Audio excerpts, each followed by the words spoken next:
Danas ćemo, moji dragi gledatelji, pričati o daleko najgorim namirnica za vaše bolesno srce.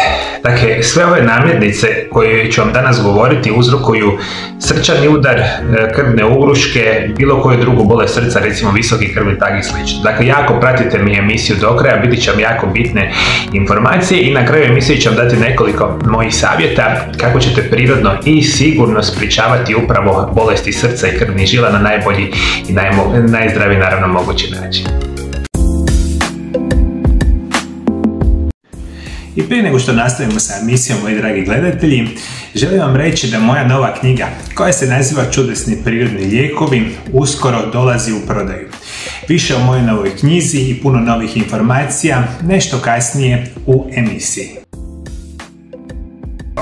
Bolesti srca i krvnih žila su broj jedan uzrok smrti i onesposobljenja u modernom načinu života. A jedan od glavnih uzroka je enormno konzumiranje ekstremno loše hrane dugi vremenski period. I sva istraživanja su fenomenalno jasna. Nekad prije 30-40 godina bolesti srca i krvnih žila, visoki krvni tlak, krvni ugrušci, srčani udar, ljudi su najčešće oboljevali za 60-70 godina pa nadalje. Danas vi, nakon 30 godina kasnije, imate enorman broj osoba koji imaju 20-30 godina, ja mislim da se toga svi itekako svjedoci, svako malo čujete da je netko umro od srčanog udara i slično, ili u puno mlađim godinama života. Šta se tu promijenilo? Mi smo enormno promijenili svakodnevni život u zadnjih 30 godina. Ima puno razloga zašto se dovodi do srca, bolesti srca i krvnih žila, a jedan od najgorih je ona hrana koju mi konzumiramo. Mi izuzetno puno jedemo jako loše hrane i namirnice. I prva hrana koju morate potpunosti izbaciti, ukoliko želite spasiti vaše tijelo da ne dobije srčani udar, krvne ugruške i slično, bit će proizvodi na bazi mesa. Specijalno crvenoga mesa. Pa onda razmišljamo o svim onim situacijama vezano za mesne prerađevine. Kobasice, šunke, slanine, salame i sličnog tipa, mesnih prerađevina su jedan od glavnih uzroka nastanka srčanih bolesti. Vi kada to redovito konzumirate, imate enormnu potenciju da dobijete srčani moždani udar, visoki krvni tlak. Jer sve te vrste namirnice koje ću vam kasnije nabrajati, krcate su prije svega sa soli, sa šećerom i izuzetno lošim kolesterolom. To je onaj kolesterol koji mi nazivamo LDL kolesterol ili kolesterol niske gustoće koji ima nevjerojatnu mogućnost stvaranja krvnih ugrušaka. Upravo iz ove perspektive sve ove namirnice su krcate time. Vi ukoliko jedete meso praktično svih mogućih vrsta. Mi kada govorimo o konzumiranju mesa, ja osobno nam preporučio da recimo 2 puta tjedno jedete meso, ali neka bude organski proizvod. Što vi svakodnevno jedete? Koliko puta su vam, moji dragi gledatelji, recite mi, koliko puta su vam rekli da vama nije namirnica ili obrok bez mesa? Zašto je to tako? Šta mislite? Upravo je potpuno suprotno, vam mesa može treba 2 puta tjedno i neka bude organski proizvod ako ikako moguće. Vi ako redovito koristite meso i mesne prerađevine, imate značajnu mogućnost nastanka srčanog moždanog udara, visokog krvnog tlaka. Isto tako, morate razmišljati, ukoliko redovito konzumirate brzu hranu, a to je hrana kao što su pice, hamburgeri, ona dostavna hrana koju redovito ljudi jedu da se počaste, Bože moj, je isto tako krcata sa solju, rafiniranim prerađenim ugljohidratima, mesom i sličnima, apsolutno morate izbjegavati. Dalje što morate voditi računa.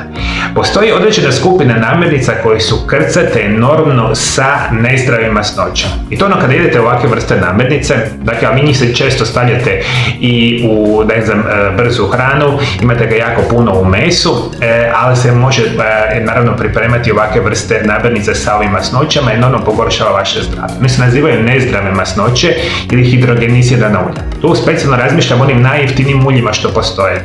Suncokretovo ulje, repičino ulje, ulje šafranike i slične vrsta ulja koje redovito konzumirate enormno pogoršavaju zdravlje vašeg srca. Ali u istu skupinu spadaju margarini, majoneze, recimo maslaci i slična vrsta perspektive. Recimo na vrhnja za kuhanje i slično. Krcate su enormno loša za vaše srce. To isto morate izbaciti svakodnevne prehrane. A sve vam to čini jako fino i ukusno, jel tako? Samo da lijepo uzeti što je više masnoća i situacija je super. Isto tako, morate apsolutno izbjegavati prženu hranu. Hoćete pržiti meso, hoćete li pržiti, ne znam, nekakvu vrstu povrća ili šta god, dakle prženo, specijalno tim lošim masnoćama je katastrofa za vaše srce i krvne žile. Dakle i to moramo izbaciti iz organizma. A sve, zapravo i svakodnevne prehrane, sve to volimo enormno jesti. Dalje, sve na bazi bijeloga brašna, bijeli kruh, bijela riža, bijela tjestenina. Peciva svih mogućih vrsta, pekarski proizvodi, ne znam, ćevapi, bureci, kroasane, vafli, slično, dakle toga tipa, sve što na bazi bijeloga brašna, bijele riže, bijele tjestenine je enormno loše za vaš organizam. A sve to enormno volimo za jesti. I sad kad se baš pitate šta ćemo mi jadni jesti ako ovo ne jedemo, imate more drugih opcija koje ću vam reći na kraju emisije. Dakle, vodite mi računa o tome. Dalje, ono što enormno pogoršava, dakle, vaše zdravlje biti će apsolutno šećer. Mi enormno konzumiramo šećer svakodnevno. I zadnjih 30 godina mi šećera konzumiramo kao nikad više u povijesti. To su sad druge priče zašto mi to tako jedemo. Hoću samo reći da je za lakše razumijevanje shvatite. 90. godina prošloga stoljeća prosječna osoba u razvijenom svijetu je konzumirala 7 do 8 kg bijelog rafiniranog šećera u jednoj godini. Današnja prosječna osoba u razvijenom svijetu konzumira 80 do 90 kg bijelog šećera svake godine. Jer si možete uopće razmišljati koliko je to količina šećera u našem organizmu. On izaziva teške ovisnosti, čini vas brzo gladnima i između ostalog djeluje izuzetno upalno na vaše srce, krvne žile i sl. Sve što znate što je slatko morate jesti u iznimno malim količinama. Kolači, rekli smo keksi, slatki namazi, što god da je slatko morate svesti apsolutni na minimum. Jedan od najvećih opasnosti su vam slatka pića. Sokovi, recimo energetska pića, recimo ledeni čaj, međutim ukoliko konzumirate alkohol, ista situacija. Jer vi kad ubacujete tekući šećer, a oni su krcati sa samim šećerom, enormno pogoršavate, dakle, vaše zdravlje i jako kratkom vremenskom periodu u vašem krvotoku skoči šećer koji enormno, dakle, loše djeluje na vaše srce i krvne žile. Vodite računa o onim otrovima koji se nazivaju grickalice. Dakle, grickalice raznih vrsta. Dakle, čips, ne znam, kreker i slična vrsta perspektiva apsolutno izbaciti svoje svakodnevne naravno konzumacije i vodite apsolutno računa, većina ovih zapravo konzerviranih proizvoda iz dućana su iznimno krcati sa nutrijentima koji vam uništavaju srce i krvne žile. Jesam sad puno nasekirao, jesam kao i moje pacijente ovdje u ordinaciji svaki puta kad vam pričam o tome. Međutim, to je nažalost činjenica. Dakle, vi kad ovo konzumirate, puno su veće šanse da razvijete takve bolesti srca i krvnih žila. Međutim, postoji izuzetno puno namirnica koje trebate konzumirati pa da se ovo ne dogodi i na mome kanalu imate 1000 video zapisa o samoj ovoj temi, međutim u kratkim crtama ću vam reći šta trebate jesti ako ne želite jesti ove otrov za vaš organizam. Prije svega povrće. Ajde, molim vas, konzumirate, dakle, povrće, imate ih 1000 vrsta povrća i neka glavni, dakle, namirnica koju želite konzumirati svaki dan će biti povrće. To kad bi ja rekao, kada pojedete jedan tanjur dnevno, 70% tanjura neka svaki dan bude povrće. Kuhano, recimo variva, sirovo povrće, dakle iz svih mogućih vrsta. Uopće vam neću napominjati da treba biti organsko, ako nije organsko jedite i ovako od drugoga tipa.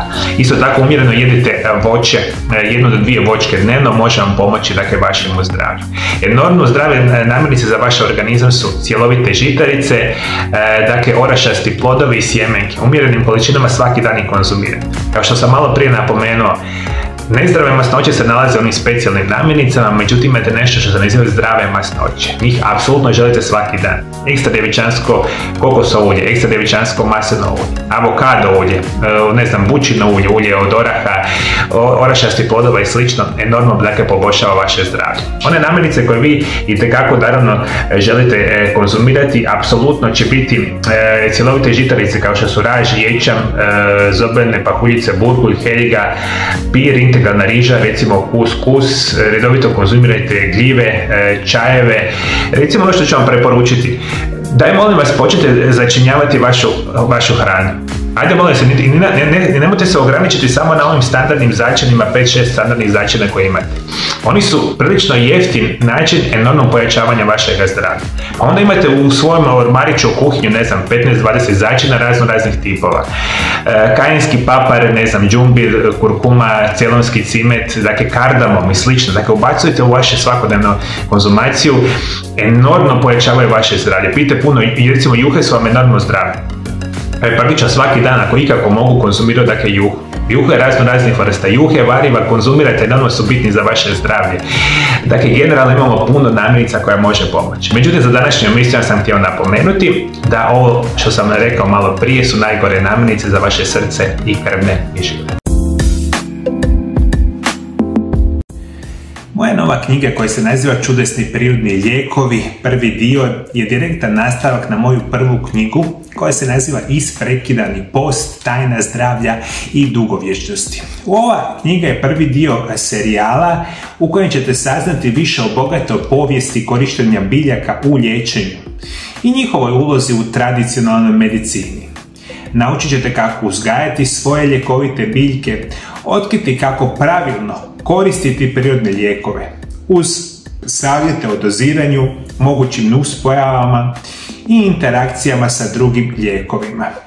Prije svega ova knjiga je namijenjena i sve ostale knjige koje će uskoro biti da vam prenese moje osobno znanje zadnjih 20 godina u izučavanju o prirodnim lijekovima i primjeni u mojoj ordinaciji sa mojim pacijentima.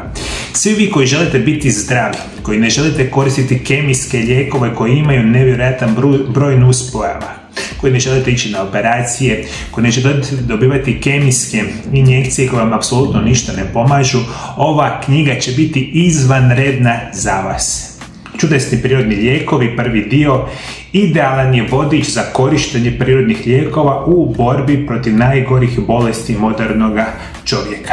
Ono što želim da znate, ova knjiga sada će odmah izaći na hrvatskom i na engleskom jeziku. Na ostalim jezicima ćemo to napraviti tijekom godine, međutim najbitnije informacije su za danas, da od 1.5. na mojoj internetskoj stranici koja se naziva Mario Lab HR moći ćete kupiti moju novu knjigu. Knjiga službeno izlazi 10.5. i onda je počinjemo slati u cijeli svijet. Od 1.5. do 31.5. poklanjamo 15% popusta na novu knjigu. Za sve koji žele kupiti moju prvu knjigu, Isprekidani post, tajna zdravlja i dugovječnosti, zajedno sa mojom drugom knjigom, Čudesni prirodni lijekovi, prvi dio, u paketu, dvije knjige zajedno, u razdoblju od 1.5. do 31.5. odobravamo popust od 25% i to je moj poklon svima vama. Dakle, nova knjiga u mjesec dana biti će na popustu od 15%. Ako kupite oba dvije knjige u paketu, dobit ćete 25% popusta. Sve i puno više informacija pogledajte na Mario Lab HR.